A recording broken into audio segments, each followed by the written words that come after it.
દિયા ચોકસી ફિન્સર્વના દેવેન ચોકસી પણ આપણી સાથે જોડાઈ ગયા છે કે માર્કેટમાં આપણે કઈ રીતના કામ કરીશું.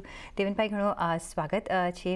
અને જે રીતના ઓવર ધ વીકેન્ડ આપણે જોયું કે ટ્રમ્પ ના ફર્ધર ટેરિફ્સ આપણે આવતા જોયા મેક્સિકો અને યુરોપિયન યુનિયન પર. એક કોઈક અંશે હવે આપણે જોઈ રહ્યા છીએ કે માર્કેટને અફેક્ટ કરી રહ્યા છે. અલોંગ વિથ જે આઈટી સિઝનની રિઝલ્ટની શરૂઆત થઈ એને પણ એક થોડુંક દબાણ વધાર્યું છે. કઈ રીતના તમે જુઓ છો Trump terror versus the Indian જે આપણી રિઝલ્ટ સિઝન શરૂ થઈ છે, માર્કેટ કઈ રીતના રિએક્ટ કરી રહ્યા છે એમને? Good afternoon Preeti. Well, on એક સાઇડ પર તમે માર્કેટના રિએક્શન માટેનો જે પ્રશ્ન પુટઅપ કર્યો છે તે ઇમ્પોર્ટન્ટ છે, પણ at the same time I think આ માર્કેટની અંદર કોઈ પણ જાતના નેગેટિવ ન્યૂઝ લેવાની અત્યારે તારીખમાં જગ્યા નથી. એનું કારણ છે કે markets are already trading at a premium. They are already trading at a discounted valuation of FY27, of course, but in some cases FY28 પણ ડિસ્કાઉન્ટ કરીને માર્કેટ ટ્રેડ કરી રહ્યું છે. So obviously when you are having a forward premium of next 2 to 3 years, ત્યાં આગળ તમારી પાસે વેલ્યુએશનમાં ઉપર જવાની જગ્યા કરતા નીચે જવાની જગ્યા વધારે થતી હોય છે, એવું જનરલી આપણે લોકો ઓબ્ઝર્વ કરી રહ્યા છે. In my view point I think negative કારણ કોઈ બી હોઈ શકે. મે બી આઈટી કંપનીના રિઝલ્ટ અથવા સબડ્યુડ પરફોર્મન્સ અથવા ટ્રમ્પ ટેરિફ જેવા ઇશ્યુઝ જેને કારણે એક વખત નિયર ટર્મમાં ડિસરપ્શન્સ પણ અમુક વસ્તુને આવી શકે, એવા કોઈ બી કારણસર નેગેટિવિટી આવી શકે. પણ I think the main reason is valuation. જ્યાં સુધી માર્કેટના વેલ્યુએશન્સ એલિવેટેડ લેવલ પર રહે ત્યાં સુધી તમને નેગેટિવ કારણો એબ્સોર્બ કરવાની જગ્યા નથી હોતી. એ આપણે સમજીને ચાલવું જોઈએ. મારા વ્યૂ પ્રમાણે અત્યારે માર્કેટમાં જે બી પ્રાઇસ કરેક્શન આવે એ પ્રાઇસ કરેક્શન બહુ સારું પ્રાઇસ કરેક્શન આવવું જોઈએ, કારણ કે એનાથી તમને માર્કેટમાં નવા પ્લેયર્સ અને કે પાર્ટિસિપન્ટને એડ કરવાની જગ્યા ઊભી થશે. They will be in a better position to buy some of the good quality stocks at a comparatively cheaper value and valuations. So I think this should be used as an opportunity also at the same time. જે negative news flow જે છે એને opportunity તરીકે use કરવો જોઈએ આ સ્ટેજની અંદર. પણ all through out Devenbhai as a investor કહી રહ્યા છે કે કરેક્શન ઘણું બધું આપણે જોઈ લીધું છે. હજી કેટલી કરેક્શનની જગ્યા છે? તમને લાગે છે કે કેટલું હજી કરેક્ટ થઈ શકે છે માર્કેટ? વેલ, આઈ થિંક 24,200 24,500 નિફ્ટીનો જે લેવલ છે એ લેવલ એક બેઝ લેવલ પકડીને અત્યારે ચાલવું જોઈએ. અને 25,200 25,800 ની વચ્ચેનું જે એક નિફ્ટીનું લેવલ છે ને એક તમારે અત્યારે ટાઈમિંગ કન્સોલિડેશન અથવા રેઝિસ્ટન્સનો લેવલ ગણવું જોઈએ. સો આ જે લગભગ 1,500 પોઈન્ટનો જે રેન્જ છે નિફ્ટીની અંદર, એ રેન્જ મારા હિસાબે એક વખત Q1ના રિઝલ્ટ કમ્પ્લીટ થાય અને થોડાક પોઝિટિવ ન્યૂઝ જે ગ્લોબલ ફ્રન્ટ પર ટેરિફના જે આપણે એક્સપેક્ટ કરીએ છીએ જો સરખી રીતે આવવાના સ્ટાર્ટ થાય તો કદાચ આઈ થિંક 24,000 25,200 25,800 ની ઉપર માર્કેટ એકવાર જઈ શકે. Otherwise timing I think this range should continue, એવું મારું માનવું છે. ઓકે, તો 24,200થી 25,800ના લેવલમાં અત્યારના આપણે માર્કેટ જોઈ શકીએ છીએ, પ્રોવાઇડેડ રિઝલ્ટ સિઝન કઈ રીતના એક પોઝિટિવિટી એડ કરી શકે છે તો આપણે એક અહીંયા અપમૂવ જોઈ શકીએ છીએ. પણ હેવિંગ સેડ દેટ, દેવેનભાઈ, જે રીતના આ વખતની રિઝલ્ટ સિઝન શરૂ થઈ છે એક થોડુંક નેગેટિવ ઝોનમાં થઈ છે. ઇનફેક્ટ આપણે જે TCS પર આપણે નજર રાખી, આઈટી સેક્ટર પર જો નજર રાખી રહ્યા છે તો આખો ઇન્ડાઇસ એઝ ઇફ પ્રેશરમાં લાગી રહ્યો છે અને એની વિચ વેઝ આ સેક્ટર પ્રેશરમાં હતું.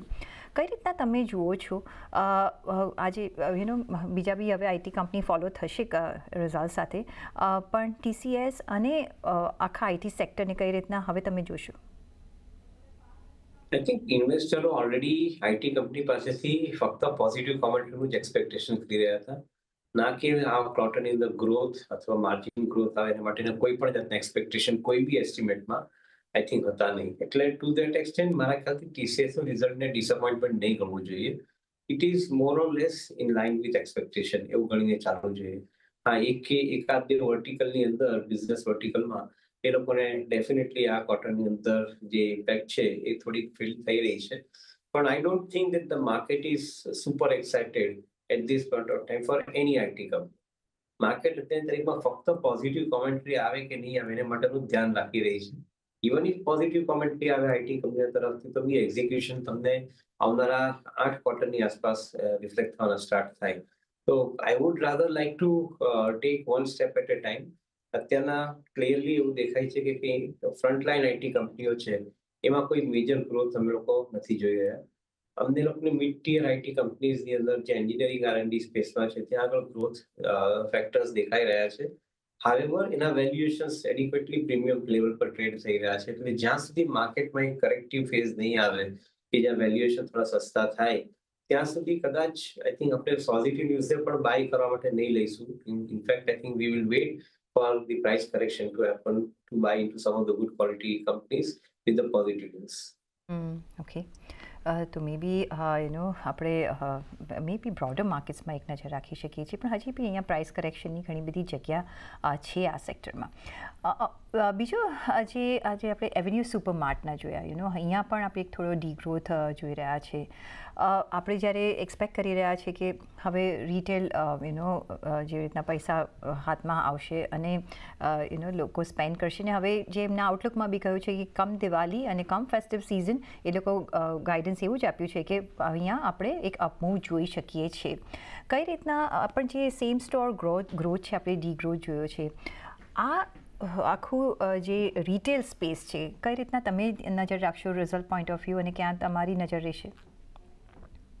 ઓવરઓલ પૂલ ઓફ રિટેલ ની અંદર લગભગ ઇન્ફ્લેશનની સાથે જે ગ્રોથ આવો છે એટલો ગ્રોથ આવી રહ્યો છે. ફોર એક્ઝામ્પલ 5 થી 10% વચ્ચે depending on company to company growth આવી રહ્યો છે. કોઈ એકાદ બી પ્રોડક્ટ વર્ટિકલમાં ગ્રોથ કદાચ વધારે મોટો આવી રહ્યો હોય, that's a different issue. Hindustan Lever જેવી કંપનીએ કદાચ પર્સનલ કેર પ્રોડક્ટ અથવા બ્યુટી પ્રોડક્ટ્સની અંદર કદાચ એ લોકોએ આઈ થિંક ગ્રોથ રેટ વધારે પ્રોજેક્ટ કર્યો છે જે લોકો બતાવી રહ્યા છે. But otherwise rest of the products are મારા હિસાબે હોમ કેર છે કે ઇવન ધ ગ્રોસરી અથવા ફૂડ પ્રોડક્ટ જે છે એની અંદર growth rate is packed along with the inflation rate of growth. તો એક વસ્તુ બહુ ક્લિયર છે કે રિટેલ કંપનીઓને માટે પણ આઈ થિંક જો ગ્રોથ તમે વધારે ફેક્ટર કરીને ચાલતા હો તો કદાચ એ ડિસઅપોઇન્ટમેન્ટ તરફ તમને વધારે લઈ જશે. Second most important point is કે જે ક્વિક કોમર્સ કંપનીઓ જે છે તે લોકોએ ઓલરેડી આઈ થિંક કન્ઝ્યુમરનો એક વોલેટ શેર કેપ્ચર કર્યો છે. certain level of consumers, I think they are now choosing to go with quick commerce companies. અને એને કારણે આઈ થિંક કદાચ જે મેઇન ફ્રેમ રિટેલર કંપની છે એ લોકોને એક ઇમ્પેક્ટ અત્યારે દરેકમાં દેખાઈ રહી છે. In my viewpoint, I think without getting into further specifics of Avenue Supermarket, મારું એવું માનવું છે કે I think they will keep on building new stores in order to generate better revenue, of course. But at the same time, I think same stores માંથી additional turnover beyond certain percentage growth સાથે નહીં આવે, unless I think the turnover comes along with the price increase in some of the product categories. But beyond certain point, I think the volume-based growth કદાચ હમણાં immediately નહીં આવે. And that is also another way to look at the valuations of the company. કે જો તમે premium valuation પર કંપનીના trade કરતા હો અને જો ગ્રોથ નહીં દેખાય તો વોલ્યુમ સાથેનો, તો કદાચ પ્રીમિયમ વેલ્યુએશન બહુ લાંબો ટાઈમ માટે ત્યાં સસ્ટેન નહીં થાય એવું માનીને ચાલવું જોઈએ, અથવા કદાચ એની અંદર પ્રાઇસ અંડર પરફોર્મન્સ આવી શકે આવનારા ફ્યુ ક્વાર્ટર્સ માટે. સો એ રીતે ઇન્વેસ્ટર એના પર વ્યૂ લેવો જોઈએ. દેવેનભાઈ,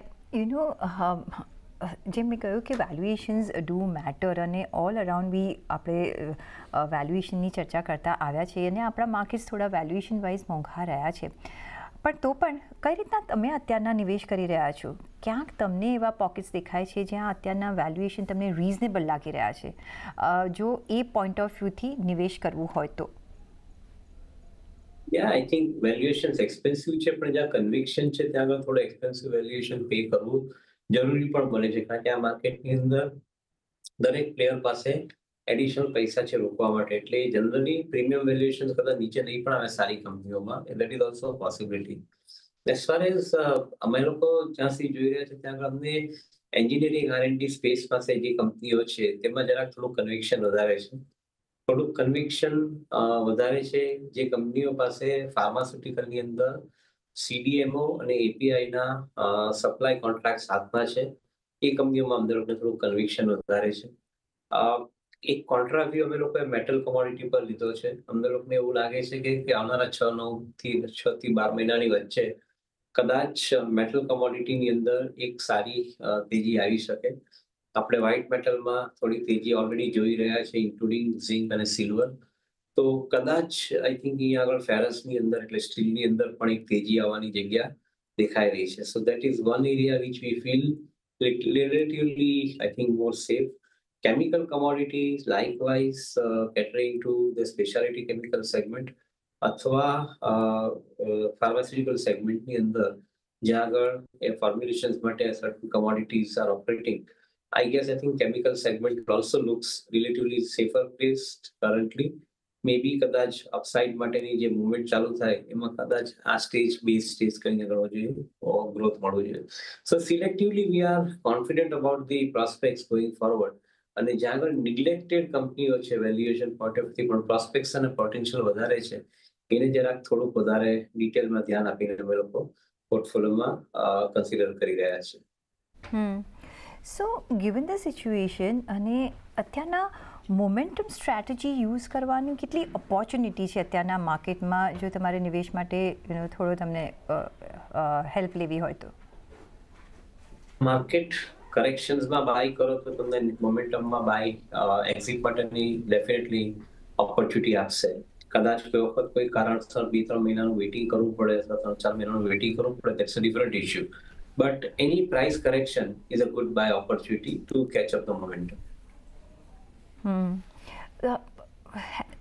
જો એ સિનારીઓથી જોઈએ તો બ્રોડર માર્કેટ્સમાં આપણે વધારે થોડી ચહેરપહેલ જોઈ રહ્યા છે. શું ટાઈમ એ આવી ગયો છે કે ત્યાં આપણે સ્ટોક સ્પેસિફિક હવે ધ્યાન રાખીએ કે હજી પણ આપણે લાર્જ કેપના વેલ્યુએશનની સુધારવાની રાહ જોઈશું જે આપણને ઇન્ટરેસ્ટ હોય, જ્યાં સારા સ્ટોક્સ હોય? Valuation time to time correct થતા આવ્યા છે, કરેક્ટ થઈ રહ્યા છે. હવે એ જ્યારે કરેક્ટ થાય ત્યારે આપણે લોકો એને નિગ્લેક્ટ કરવાનું ચાલુ કરીએ તો then I think market is not going to remain permanently lower at lower price. એ બી એક હકીકત છે.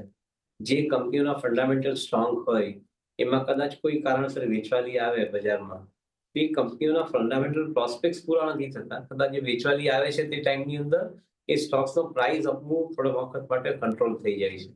એ ધ્યાનમાં રાખીને I think you can buy some of the good quality stocks. મારા હિસાબે અમુક ફ્રન્ટલાઇન સ્ટોકની અંદર પણ લગભગ 10% જેવો ફોલ આવ્યો છે.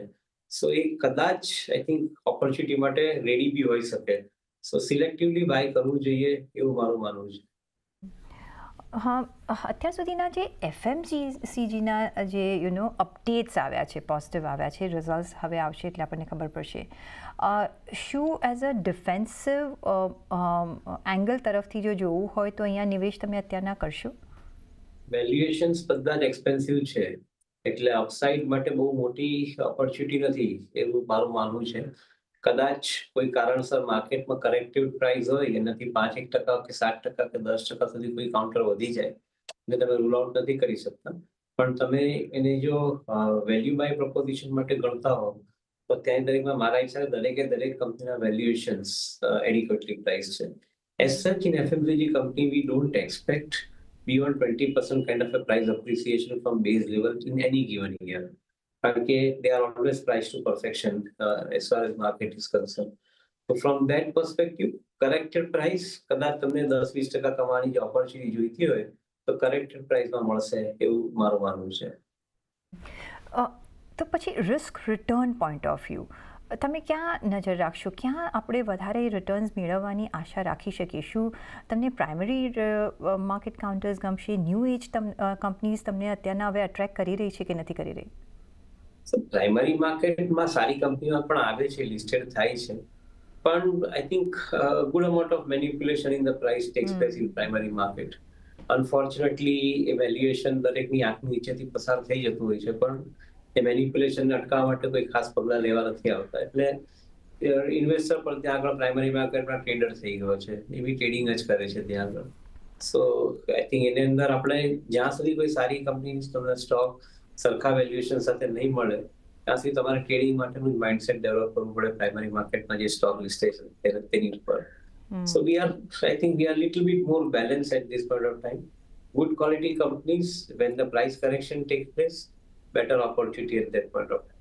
જે the good qualities companies when price correction આવે છે એક બેટર ઓપોર્ચ્યુનિટી હજી પણ બનતી દેખાઈ રહી છે. તો એક ઓવરઓલ આ જ અપ્રોચથી આપણે આગળ ચાલીશું. ઓન દેટ નોટ દેવેનભાઈ, ઘણો આભાર તમારો અમારી સાથે આજે જોડાવા બદલ અને આપના વેલ્યુબલ વ્યૂઝ અમારી સાથે શેર કરવા બદલ. અને એ સાથે જ મને પણ આપશો રજા. જોડાયેલા રહેજો CNBC બજાર સાથે. નમસ્કાર.